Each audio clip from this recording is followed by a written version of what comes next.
Okay, this is a book I'm reading.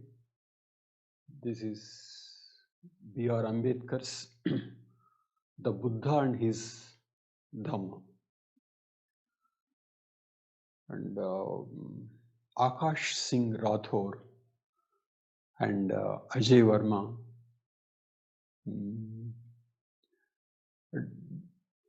did some kind of editing and added annotations to this book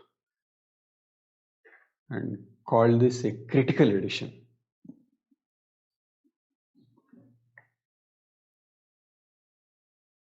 I did 2 chapters from that book. I didn't complete. These 2 chapters represent a summary of the teachings of Buddha. Okay.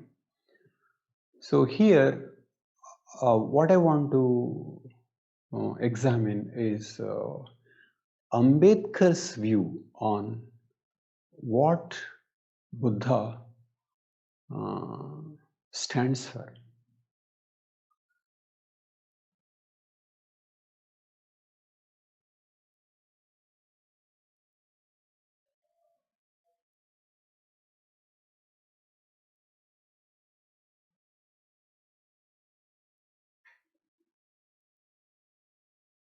So this is the book.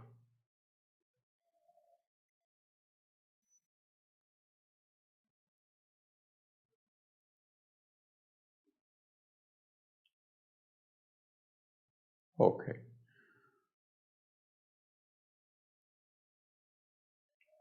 What does Buddha stand for according to Ambedkar?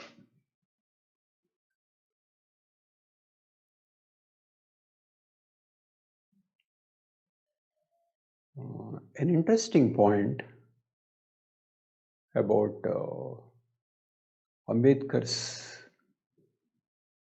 Buddha is that he doesn't seem to be agreeing, not simply not agreeing, but rather rejecting what most people believe and what I definitely think are the very central aspects of Buddhism.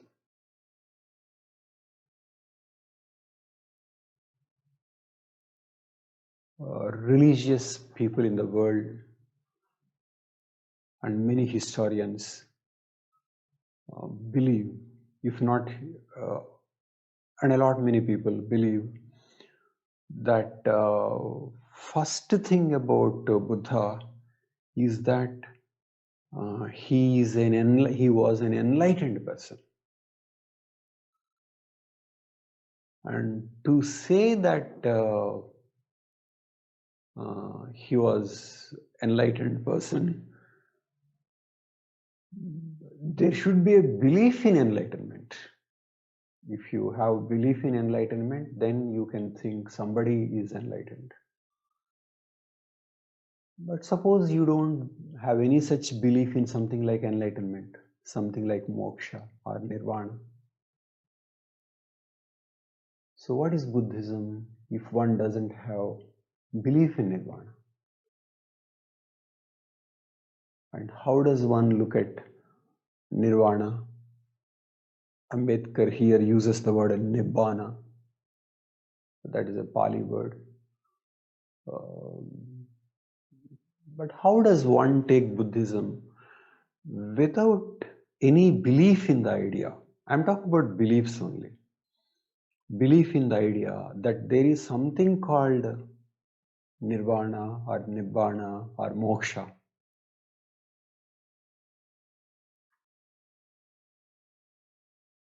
People have different images of nirvana. And in 20th century, we have some extraordinary cases of nirvana. Ramana Maharshi is one such person. And among the living now, Eckhart Tolle is one person who represents the state of nirvana. But nirvana is not studied in science, not nor in psychology. So Ambedkar, being a product of mainstream education, the so-called scientific perspective, Ambedkar didn't believe in nirvana.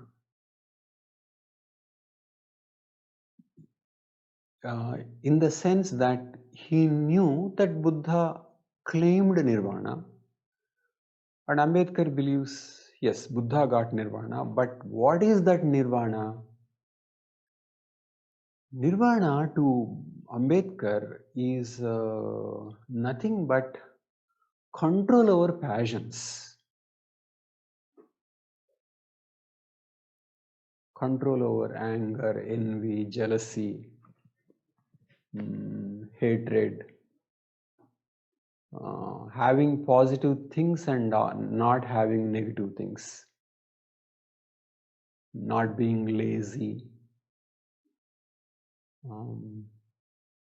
So they represented nirvana, not like thoughtlessness,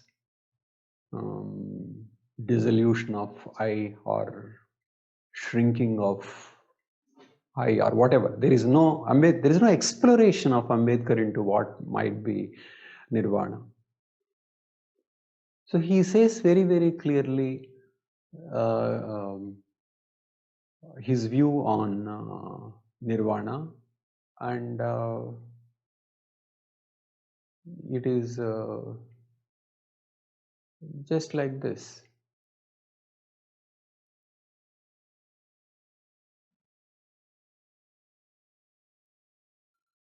So that is what Buddha means salvation. Nibbana means control of passions. Control of passions.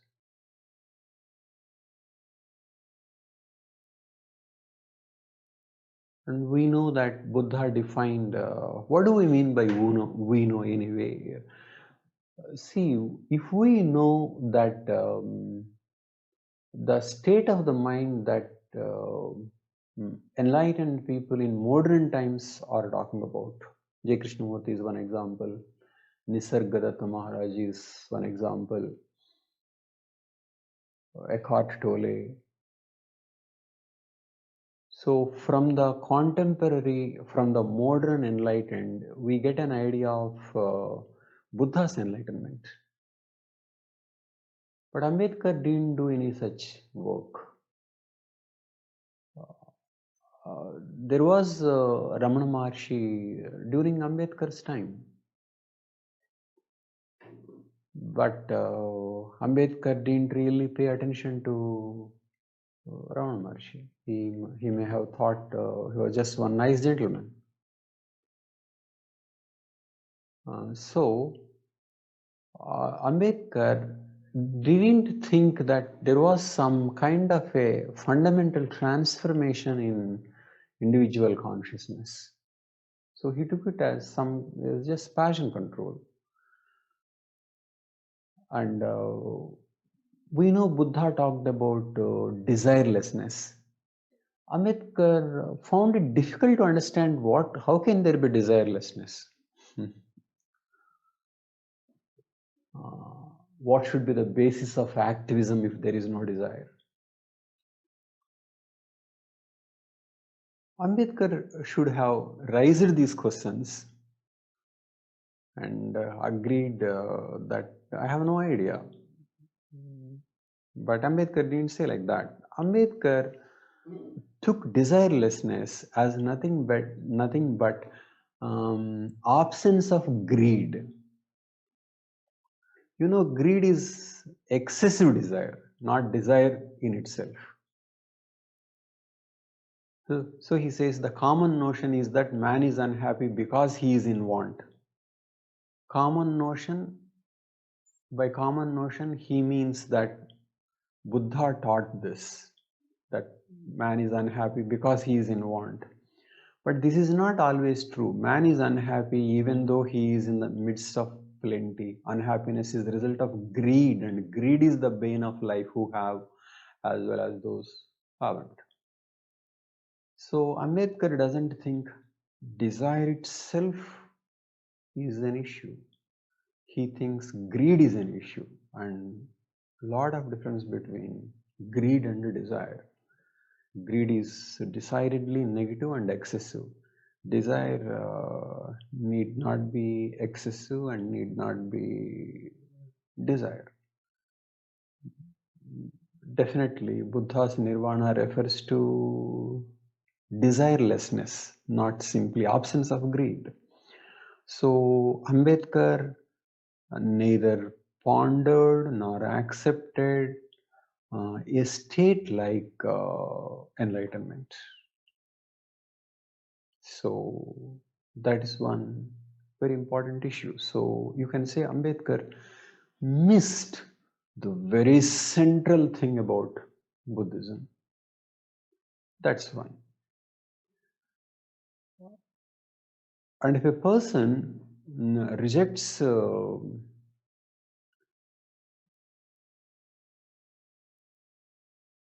moksha itself, then how will he go about understanding even more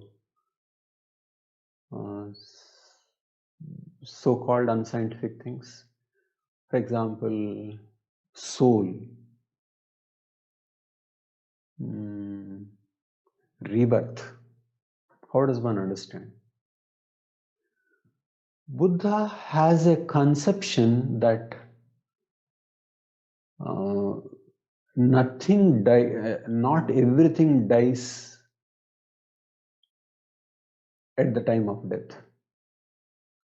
Body dies, something remains, and that something takes on a different body, so there is rebirth. Buddha did clearly believe in rebirth. There are so many stories about what Buddha was in his previous life. Belief in rebirth has a lot of empirical evidence. So much studies have been made by Stevenson and others. This is a book that I covered extensively. Surviving Death by Leslie Kean. So not everything is disappearing after death. Body dead, that's all. But not everything. So what survives death is an issue. That is an issue in Hindu philosophy, and there are so many views. So definitely Buddha believed that there is something surviving after death, and it is taking rebirth. Ambedkar knows that Buddha believed in rebirth.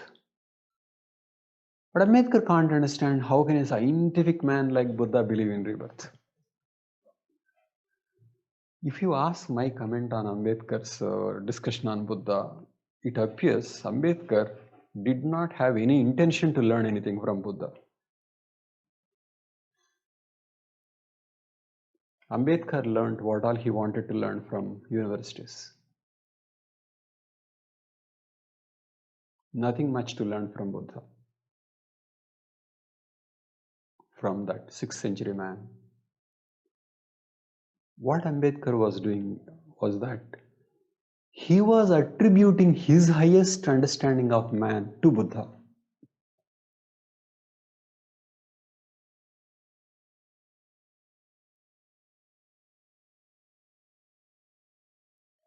So this doctor did not think there was much to learn from Buddha.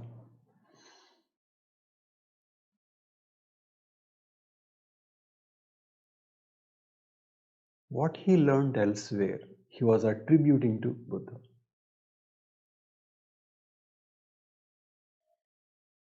We know this in 20th century, and that man knew it though he was from 6th century.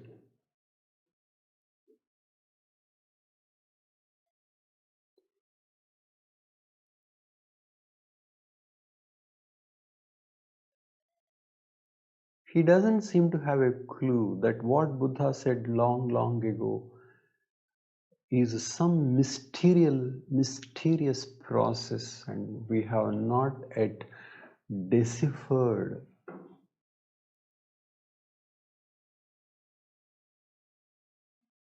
Social sciences have to travel a lot to know anything about the process that Buddha talked about.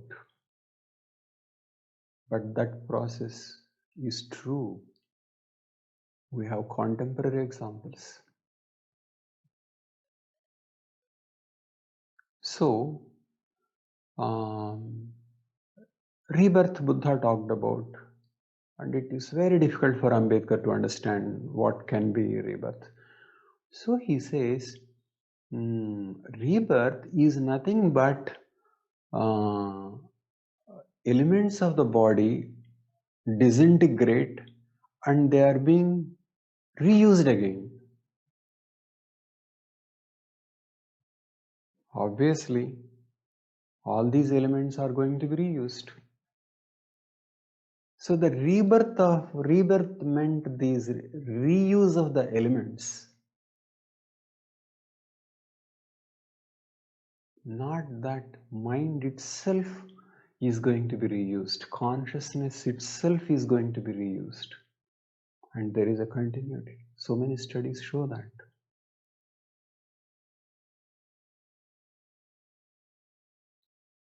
So, Ambedkar thinks that whatever Buddha said on rebirth is in accordance with science.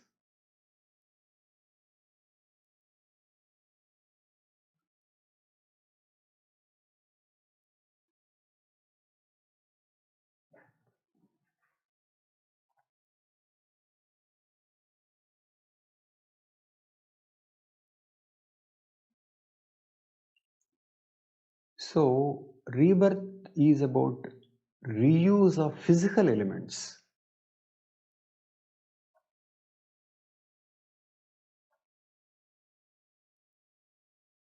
It is about energy taking another form without violating the science as we know it.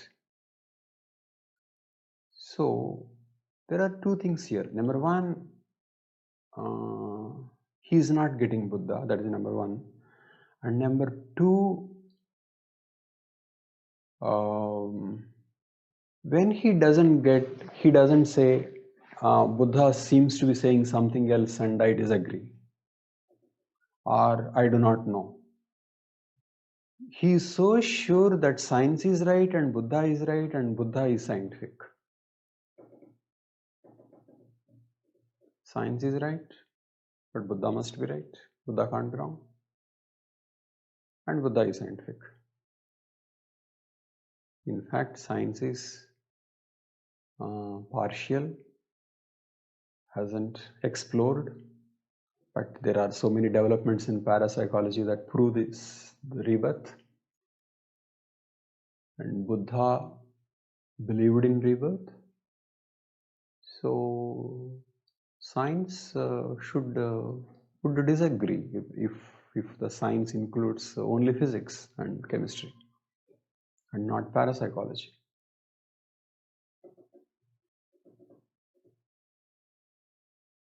In fact, Dalai Lama said that if science can disprove rebirth, then I will question everything about Buddhism.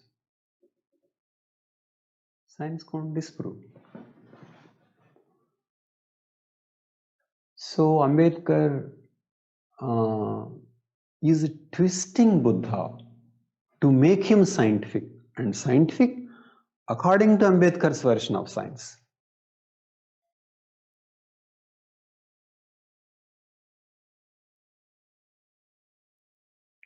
Okay.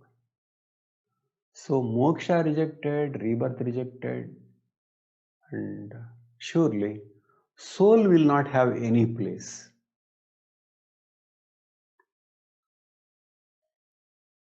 See, soul is a very serious issue.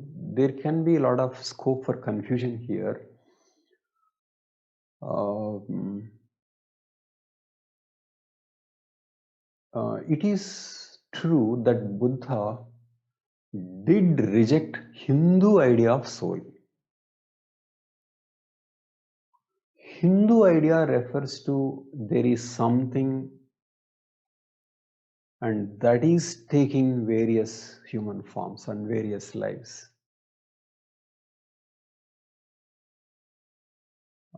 There is something constant and that is taking various lives. And there is no evidence for that, and it is very reasonable to think that Buddha rejected that notion. So it is in that concept he used the word no soul, ananta, ananta, no soul, no atman. So, but from modern point of view, Buddha believed that something is surviving death, and what is surviving death and what is taking new form can be called soul. That is how Shivananda takes soul to be. Whatever survives death is a soul. So in Buddhist version, soul is changing. So Buddha's point is about no permanent soul. It is not about uh, nothing after death. It is not like that. So if Buddha takes a position, there is nothing after death, there cannot be any rebirth. So Ambedkar uses Buddha's notion of no soul to say he is scientific and Hinduism is unscientific. Buddha did modify or reject Hindu's notion, but from materialist point of view, that is not much difference. It is about the permanency of the soul, whether there was already one which was taking or simply uh, that was changing and at the end of every life. It is like that. Buddha believed that soul changes as a result of human action. Soul is nothing but mind and consciousness. If you lead a bad life, you will have bad mind and consciousness, and you will inherit an inferior mind in the next birth. So you have to bear the consequences of your actions. And Buddha explained it without reference to any god or heaven or hell. If you get drunk, you are likely to meet with an accident. God has no role in this process. God devised a law that if you get drunk, you become less conscious, and so you are likely to make an accident. You can say God devised the law, or the law itself is the God, or that there is no God but only law, whatever. So Buddha thought that way. So you reap the consequences of your actions without reference to God. But how do you reap? That reaping is across births, which means Buddha believed in rebirth, Buddha believed in something surviving after death. So it is all belief in soul. It is about defining what soul is. But Ambedkar, having rejected moksha, having rejected rebirth, can never understand soul.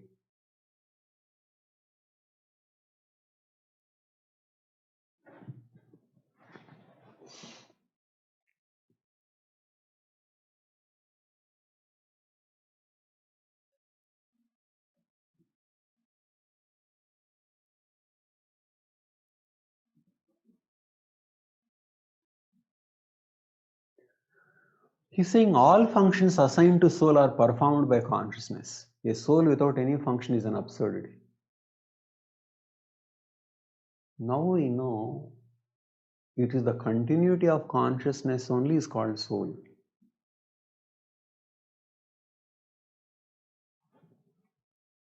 So,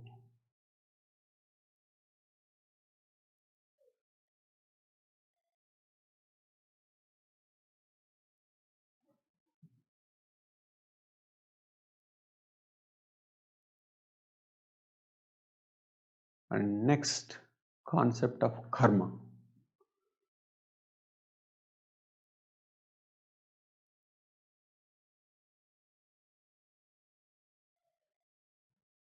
Karma, Buddha definitely believed karma across births because Buddha believed in something surviving death, that is taking another life, and the quality of the mind that is lived in this birth will continue to influence the next birth, and so your actions will have consequences, and that is karma.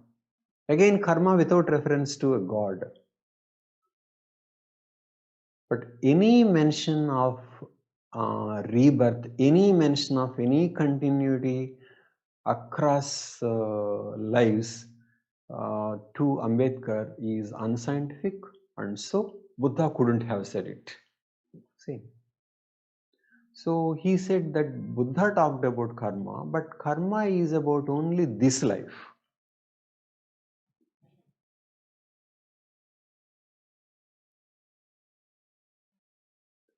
So karma refers to effect on present life only. So again, karma, Buddha's doctrine of karma is in keeping with science. And here Ambedkar gives a social picture.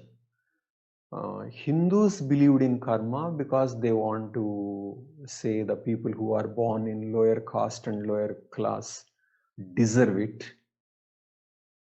And Buddha could not have supported such a thing. So Buddha could not have talked about karma. That's wrong logic. Buddha talked about karma, but doesn't mean he supported caste inequalities and class inequalities, or that because he rejected them, he rejected karma also. Buddha was talking about karma in the sense that you are the result of your actions, and present actions will influence the future. And Buddha was saying very, very clearly, across lives, he didn't link karma with the caste system. There is no doubt about it. But he linked it with the psychological functioning of the mind. If you don't study, you are more likely to fail. That is exactly similar thing like that Buddha was talking about. But the unusual thing in Buddha's teaching is that it is across lives, or it is there within this life and also across lives. But Ambedkar can't think of anything that is happening across lives. So he rejects that also. So where does Ambedkar stand? He rejects moksha, he rejects soul, he rejects karma, he rejects rebirth. Then how is a Buddhist?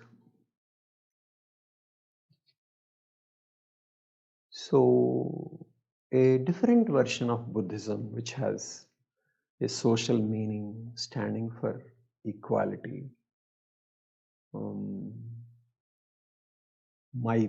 maitri and compassion. So Ambedkar took Buddha in a social context. But it is a tragedy that instead of saying that I disagree with Buddha, or at least I don't understand, or Buddha needs to be updated, he simply took his understanding in the light of science was what Buddha himself said. So he is giving his views to Buddha.